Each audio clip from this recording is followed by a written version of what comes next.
Hi everyone, कैसे हैं आप लोग। Welcome to Unacademy accelerate. तो जो अन अकेडमी का ब्रांडेड नोट्स है वो कैसा होगा, तो अगर मैं आपको दिखाना चाहूँ तो ऐसा होगा। जैसे एक चैप्टर अगर करंट इलेक्ट्रिसिटी की बात करें तो देखो इस तरह से शुरू हो रहा होगा, है ना। और प्रॉपर नोट्स इस तरह का होने का एक अपना ही मज़ा है। सबसे पहली चीज़ जो पर्सनली मुझे बहुत अच्छी लगती है कि अगर आपके पास इसकी हार्ड कॉपी है ना, तो आप साइड में कुछ इंपॉर्टेंट चीज़ें पेंसिल से लिखते हो, उसका अलग ही मज़ा है, अलग ही इम्पैक्ट भी है ना।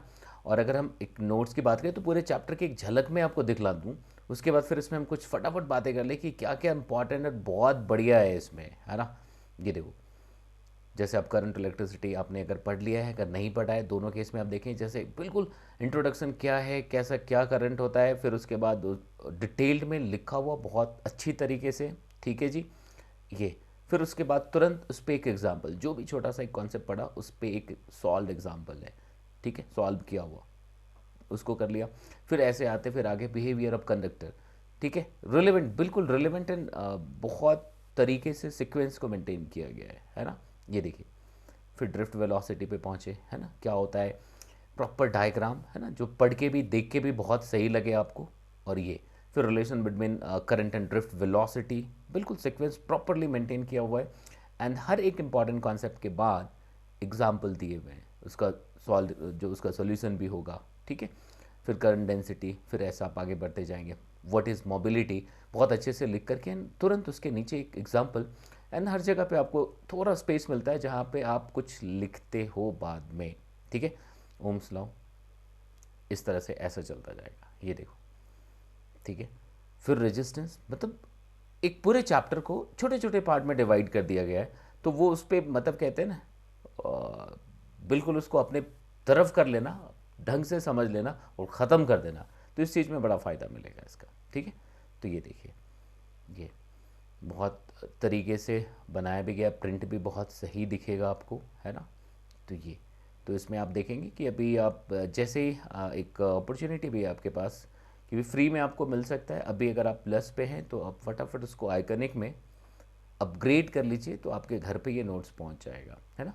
Variation of resistance with temperature, हर एक चीज़, सबसे अच्छी चीज़ क्या है, पूरे चैप्टर को छोटे छोटे पार्ट में डिवाइड करके प्रॉपर हेडिंग के साथ दिया हुआ है ना।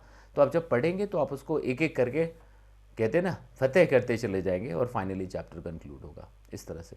तो देखो, ये पूरे चैप्टर के थ्योरी वाला पार्ट था जो चलता गया, और हर थ्योरी के साथ किरचॉफ्स लॉ पहुंचा, उसके साथ नीचे डायग्राम देखो, वो सॉल्व एग्जाम्पल, वो सब होता गया। व्हाट इज़ नोडल एनालिसिस की क्या होता है, वो सब कुछ पॉइंट बहुत तरीके से दिखाया गया है ना। Voltage and current division rule, मतलब इवन की टेक्निक, नॉर्मली आप देखेंगे कि भाई ठीक है, सिंपल स्टडी मटेरियल में हाँ ठीक है कॉन्सेप्ट्स ले, बट ये सारे मेथड्स भी जो टेक्निक्स हैं, बेसिकली प्रॉब्लम सॉल्विंग टेक्निक, आपको नोडल एनालिसिस किसी स्टैंडर्ड बुक में नहीं दिखेगा, है ना। कहीं पे दिख जाए बट नॉर्मली नहीं दिखेगा, क्योंकि ये प्रॉब्लम सॉल्विंग टेक्निक है। तो वो भी बहुत अच्छी तरीके से दिया गया है, तो जिसका बहुत फ़ायदा हो सकता है आपको। ठीक है, फिर सॉल्व एग्जाम्पल, फिर देखो आगे जब एंड में जाते हैं, चैप्टर के एंड में पहुंचेंगे, तो देखना ये फिर ये प्रॉब्लम्स हैं, प्रॉब्लम प्रॉब्लम व्हीटस्टोन ब्रिज आ गया। ठीक है, अब जैसे आखिरी में आएंगे कॉम्बिनेशन ऑफ सेल्स हो गए। ठीक है, ये देखो पूरा चैप्टर बहुत डिटेल में देने के बाद ये, अब यहाँ पहुँचे आप, ये देखिए, अब यहाँ से सॉल्व एग्जाम्पल शुरू हुआ था, ये देखना। ठीक है, तो यहाँ से कुल मिला करके देखेंगे तो बहुत इफ़ेक्टिव, मज़ेदार, और पढ़ के मज़ा आएगा, मैं यही कह सकता हूँ। ठीक है, तो चलिए, ऑल द वेरी बेस्ट, आप अपनी तैयारी करते रहिए, है ना। फिर मिलते हैं आपसे। एंड हाँ, चैनल सब्सक्राइब नहीं किया तो प्लीज़ सब्सक्राइब करके बेल आइकन दबा दीजिएगा। ठीक है, ओके, थैंक यू।